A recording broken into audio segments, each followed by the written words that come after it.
Oh my gosh.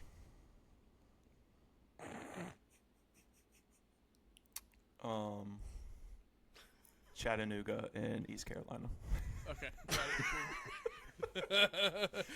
He didn't want to admit it. It's okay. That's translation for Tennessee and LSU. But anyway, No, I can't admit it. We're doesn't working on happen. it, Mason. It's okay. We're working on it. All right. It's only been 3 years. You still got a little bit to go. Okay. All right. Let's get into the LSU one. That's the one everybody obviously cares the most about. Is that one? Sure, You right. know, Preston looks so enthused. Listen, the big question is the schedule. How are you going to navigate the schedule? But I feel like that's the case with every SEC team minus Bama because apparently, you know, the SEC office is in Birmingham, so I'll let you guys question from there. But, you know, it's a hard schedule. But the good news is that they should have a really solid defense. So I'm going to start on the defensive side of the ball. You return Whit Weeks, who's finally healthy. He was apparently dealing with a foot and leg injury like for most of the year last year. And played on it and didn't play great, but you know, now that you know that he played with a leg injury like a hairline fracture, makes a little bit of sense why he maybe didn't play well. You got TJ Dodgery, who was the SEC leading tackle last year, transferring from Ole Miss to be his running mate at linebacker. And I think the LSU secondary might not be the best, but it can compete with the Alabamas and Oregons of the world of their five with DJ Pickett and PJ Woodland as your corners, Deshaun Spears as your star, and then Ty Benefield, the transfer from Boise State. I think is going to be our All-American this year in the secondary. He is going to be a first-round draft pick. He looks the part. He's huge. He's massive at playing at safety. And I think he's going to be really good. And then it sounds like instead of Tamarcus Cooley being the starter at the other safety spot, it sounds like Jace Thomas actually has won that job. But I think both of them are going to be playing and changing out a good bit. So your first 5, 6 are pretty set and good. The question mark is going to be your depth at corner because you don't really have a lot of known commodities outside of Jarrett Jackson, I think his name is the backup cornerback. But outside of that, you don't really have anybody else. You have no other depth and guys that have played a lot of football. So as long as DJ Pickett and PJ Woodland stay healthy, you should be good at corner. You're good at linebacker because you also have some good backups that played a lot of football, and Devon Keys there as well to rotate in. You have another Weeks brother that's been pushing them as well. So Zach Weeks is coming in. And then the defensive line. This is maybe at defensive tackles, maybe where I have more questions, mainly because I kept hearing that you have true freshmen getting tons of reps starting out at fall camp. And that is one of two things. It's either that Deuce Geralds and Ryan Anderson are both dogs and are going to dominate for 3 years before going to the draft, or you don't have a ton of quality depth. And so that's why they're having to play. It sounds more like they're just trying to get them up to speed of why they're maybe playing so early. I have also heard that Don McKinley, who's the senior guy that's been there a while, has actually been playing a lot better recently. So it seems like we're going to be 6 deep at defensive tackle. And then we are a little bit thinner at edge, though. So we do have Prince Will Imam-Yellen on one side, who is one of the sack leaders in the SEC last year from Ole Miss. And then we have... oh my gosh, his name just slipped my mind. The transfer from Tennessee, who is a 5-star. He's on the other side. And then Dylan Carpenter, he played a decent bit last year. He's kind of the third. But you don't really have a fourth. And so you're a little bit more thin at end. So that's kind of the question spot when it comes more so to depth on defense for LSU. Then you go to the offensive side of the ball. And everybody, when you hear Lane Kiffin, everybody thinks offense. That you're going to score a ton of points. And you got your quarterback. The quarterback fits what Lane wants to do. Sam Levitt has been fully healthy. He's had no issues. He's had no setbacks, had nothing. He's been looking great. Lane's been saying that he makes adult throws, as in like NFL QB throws at practice. Everything that you've heard about Sam Levitt has been great. And so there's no, like, the question mark coming into fall camp was, is he healthy? Is he able to run from the Liz Frank? Is there any problems there? And everything's been glowing reviews. There hasn't been any major injuries, knock on wood, anywhere else on the team. Running back, it seems like we got a stable. You got Harlem Berry coming back and Caden Durham coming back. Those are the two main guys from last year that they got to come back. And then you bring in Dylan Jones from Wisconsin. And whenever that news kind of came in, I was like, oh, okay, it's just depth. You know, he might not play very much. And I just assumed it's Harlem Berry and Cade Durham. Well, it seems like Dylan Jones is going to be the starting running back. And then you bring in Harlem Berry and Caden Durham as your home run guys. Because it seems like Dylan Jones is the best overall guy. He's got the power. He's bigger than the other two, so he's going to be more your power back, third down, because he knows the pass blocking, can catch out of the backfield. And then you got Caden Durham and Harlem Berry able to just explode when, you know, the hole opens up. So I think it's going to be Dylan Jones and Harlem Berry as your 1A and 1B, and then Caden Durham kind of being the third guy. And then wide receiver, LSU's been known for being wide receiver U and having that guy. Lane didn't spend an inordinate amount of money on one player in the transfer portal. He brought in he was like, instead of paying a ton of money to Cam Coleman, we're going to pay money to a lot of different people, and then somebody's going to step up. And so I don't know if this team really has that absolute stud number one wide receiver outside of Trey Dez, because he's a receiver. He's not a tight end. But you got Trey Wilson that came over from Florida. You got Jace Brown coming from Kansas State. You got Jackson Harris that came from Hawaii. You got a couple other guys. I mean, those are kind of your main three. You got Winnie Watkins that transferred over from Ole Miss as well. So you just have a lot of guys. It's not that they haven't been good. It's just like, hey, if people are just going to lock you up, try and shut down the run, can your receivers win one-on-one battles? Do you have a guy that can consistently win outside of Trey'Dez Green? That's going to maybe be the bigger question when it comes to the skill group position for LSU. But you got a lot of guys, and they all fit the mold of what Lane Kiffin wants in the offense. And then you got the offensive line, which was the biggest problem of this team last year. They bring in a ton of transfers. You got two returning guys. You have one returning starter on the offensive line at center with Braylon Moore. You got Jordan Seaton coming in at left tackle. You got Bo Bordelon, who's been there forever, who has stood out and finally got down the left guard spot. And then, you know, your first five are set and has been set all camp, which has been good. Depth has been a huge question mark, and Lane has even said recently that it's the biggest question mark on the team, and the biggest worry is the depth on the offensive line. But that's the big question. Can they run the ball, and can they protect? Or is it all going to be on Sam Levitt having to be Johnny Manziel and run around everywhere to make crazy plays? Because if that's what's going to have to take, then we're not going to go very far. And with that comes the schedule. The schedule is tough.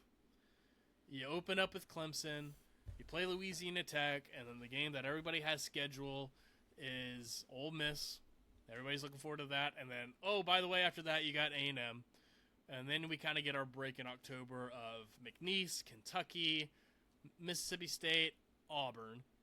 Then you go into your bye week, and here we go, back in November, rev it back up to 10. Alabama and Texas at home, Tennessee and Arkansas on the road. I don't think anybody would ever want to trade schedules. I mean, I think this is harder than than Oklahoma's schedule. I think it's harder than Texas's schedule. I think it's probably the hardest schedule of the conference personally. Maybe outside of Arkansas, but I mean, it's brutal. And so that's kind of the question: is can you navigate the holes and the tough games here? That's just always going to be the biggest question mark, I think, for this team. So I get kind of being worried about the wide receivers, but at the same time, can you name the best wide receiver that Lane had at Ole Miss? Deshaun Stribling, maybe? Yeah, exactly. Okay. So Lane never really had a superstar on the outside while he was at Ole Miss. Even in his heyday, went well, I guess the whole time was his heyday, but they never really had that superstar wide receiver. So I like the idea that he just went out and said, here's a piece of the pie for a bunch of different guys, and we'll figure it out when they get in here. Trey Harris? Yeah. I mean, yeah.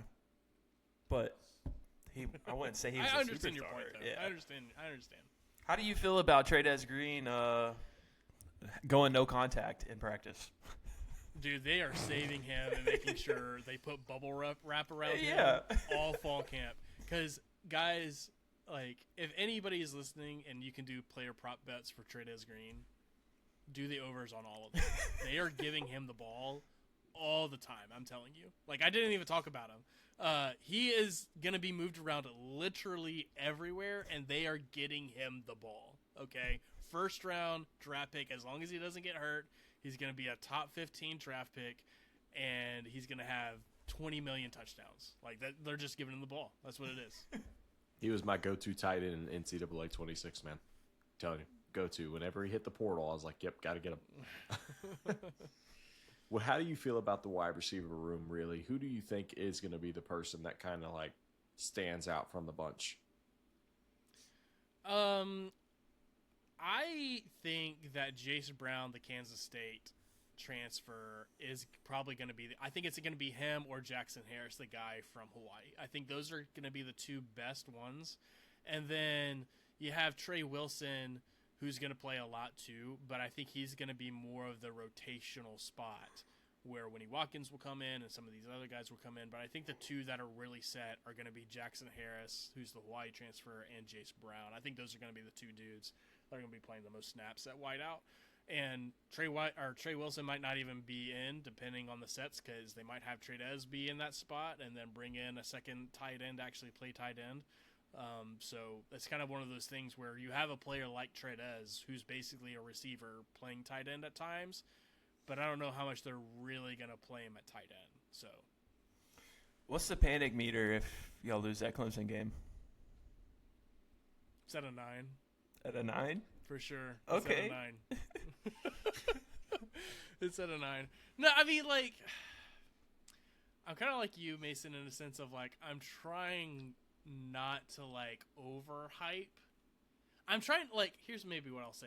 I don't know, I want to say I'm trying not to overhype myself, but I'm trying to understand and be okay with the worst possible scenario.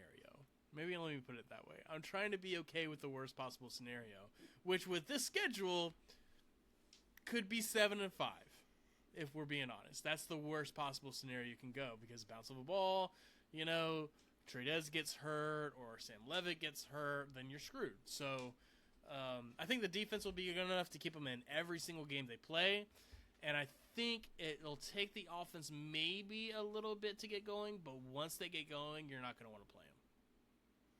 Do you have any confidence in their backup, just in case something does happen to Sam Levitt? I think they'll be good for next year, but I think the backup's going to be Hassan Longstreet, who transferred in from USC, and he was brought in to be the backup. I think he's played better in fall. If you would have asked me this question before fall camp, I would have said absolutely not. But I think he's played maybe a little bit better, but he's just not ready at all. Yeah. Yeah, I guess that's fair next year.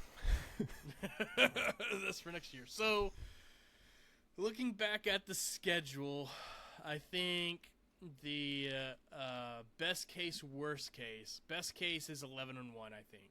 I don't think there's a world in which a team in the SEC can go undefeated. The worst case scenario is going to be 7-5. I think they're going to go 10-2. And the loss is not going to be to Ole Miss. So who is it after that? 10-2? I don't know. Maybe both the Texas teams. McNeese? Could be McNeese. Could be Louisiana Tech. I don't know. All right. So we've done those previews. We've kind of talked about the conference. Let's finally get into conference championship predictions and who's going to be the winner. Mason. I got to go first again. Okay, Preston. Thank you. Wake up. Oh, my gosh. Dude. We still got a bit. Still Yeah. got another hour. I said Texas, right? Yeah, Texas is a lock. Texas, A and lock. then I'll say, man, I like LSU. I do. I do Don't like give it to me. LSU a lot. Do not So do this to me. I will throw LSU in the SEC championship. Trying to jinx me, dog. I will have Texas winning it, but I do like LSU this year. I do think LSU is good.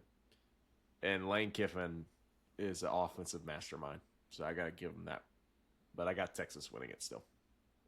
All right, I got Georgia and Oklahoma in mine, and Georgia winning it. Oh, okay. All right, so I got Texas in mind. And like He's I trying said, to keep himself from saying Alabama, but he can't help himself, and he's going to say Alabama. I can't. Go ahead and do I it. can't. Listen, we have sat here the entire time talking about how difficult everybody's schedules are going to be. And the one constant is that Alabama's is relatively favorable through most of it. And that's where I've gotten myself, unfortunately. Guys, I promise I tried. I really tried. I flirted with Oklahoma. It just wasn't working out for me.